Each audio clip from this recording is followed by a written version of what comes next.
Hi everyone! Ako po ay si Jenny Daniels. Tara mga kaibigan, kwentuhan tayo. Ano nga po ba ang ating pagkukwentuhan ngayon? Ayan, ang pagkukwentuhan natin ngayon ay ang pagtulong sa ating kapwa at ating pamilya. Kasi mga kaibigan, di ba? Lagi natin naririnig ang pagtulong ay tulong. Kapag tumulong ka, huwag kang maghangad ng kapalit. Kapag tumulong ka, kalimutan mo na yung naitulong mo. Hay nako mga kaibigan, para po sa akin ay lumang tugtugin na po yun.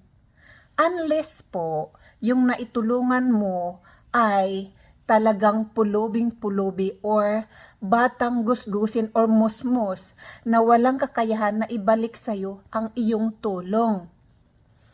Bakit ko nga ba sinasabi na lumang tugtugin? Bakit ko nga po ba nasabi na lumang tugtugin yung kasabihang kapag tumulong ka ay huwag kang maghangad ng kapalit or kalimutan mo na yung naitulong mo? Dahil para sa akin, kapag tinulungan kita, ipakita mo sa akin na karapat-dapat ka sa ibinigay kong tulong. Ano nga ba yung karapat-dapat sa ibinigay kong tulong? Tulungan mo yung sarili mong iangat. Tulungan mo yung sarili mo na maging maayos ang buhay mo. Kasi mga kaibigan, ganito yung binabasihan ko. Diba ang lagi natin naririnig sa mga sermon ng pastor or pari na kapag ikaw ay pinagpala ng Panginoon, dapat ingatan mo ang binigay sa iyong biyaya. Dapat lalo kang maging malapit sa Kanya. Dahil kapag kinalimutan mo siya, tiyak na babawiin ang ibinigay niya sa iyong grasya or ang binigay niyang grasya sa iyo. So, same thing, kapag ginamit ako ng Panginoon para sa grasya niya para sa iyo, nako, igalang mo ko, ingatan mo ako, dahil pag binastos mo ako, hindi ko naman na mababawi yung binibigay ko sa iyo, pero putol na. Hindi ka na makakakuha sa akin, wala na akong ibibigay sa iyo. Baka nga hindi lang yung pagtulong ang maputol sa relasyon natin. Again, babalik tayo doon sa biyaya ng Panginoon. Kapag nilapastangan mo siya, di ba, babawiin niya ang mga biyaya na binigay niya sa'yo? Hindi ba? So, ganun din yung sa akin. Kapag nagmakabait ka sa akin, ibig sabihin, magiging maayos ang ating relasyon. Pag nagkataon, tuloy-tuloy yung bigay ko sa'yo. Pasko, birthday, magkaanak ka, ay ikasal ka, magkaanak ka, birthday ng anak mo, binyag ng anak mo. Tuloy-tuloy ang agos ng biyaya, ngunit kapag nagmaldita ka at nagmalaki ka, putol. Putol hindi lamang yung mga biyaya na umaagos sa iyo, kung hindi pati yung relasyon natin bilang magkakilala or magkamag-anak. Okay mga kaibigan, meron akong isasampol sa inyo. Meron akong pinag-aral. Sabi ko, magpakabait muna kayo sa akin. Huwag niyo muna akong bastusin. Dapat maglambing muna kayo sa akin. Habang kayo ay nag-aaral pa.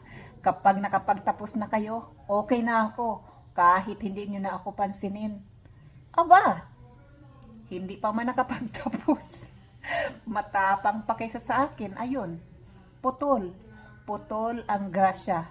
Kaya, tandaan po talaga natin lagi na kapag may tumulong sa atin, tulungan din natin ang ating sarili.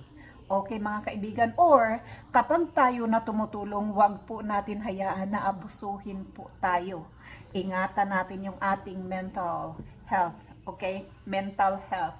Kapag kayo nahirapan na, dumistansya po kayo mga kaibigan. Dumistansya po kayo hanggang sa makabawi kayo, dahil kung hindi nga nila maibalik yung tulong nila sa'yo, kung hindi nga nila matulungan yung sarili nila, paano kanila tutulungan? Ikaw lang yung tutulong sa sarili mo. Lagi ko yan sinasabi na naalala ko tuloy yung kaibigan ko. Talaga naman, sobra-sobra talaga kung makatulong sa kanyang pamilya noon yun ha. Noong nagtatrabaho ako, siya sales lady. Sabi ko sa kanya, magtipid-tipid ka naman, hindi ka naman magtipid, ingat ka or mag-ipon ka din para sa sarili mo, kasi hindi siya nag-asawa din. Tulad ko, matandang dalaga kami noon. So, sabi ko sa kanya, paano pag nagkasakit ka, sinong tutulong sa'yo? Kasi ikaw ang tumutulong sa kanila eh. Sabi niya sa akin, hindi niya daw matitiis ang kanyang pamilya.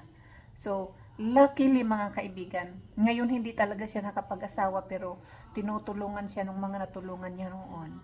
Yun ang mabuti, hindi ba? Napakabuti ng kanyang mga pamangkin dahil tinulungan siya. Yun ang pagkakaalam ko ha, kasi ah, hindi na kami masyado nagkakakontakan pero talagang mag-best friend po kami. Siya po yung lagi kong takbuhan.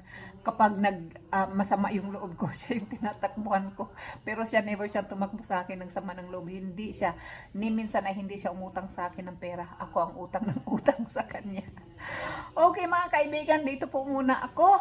Hanggang sa muli po, salamat po sa inyong pakikinig. Please subscribe, like, and share. Thank you!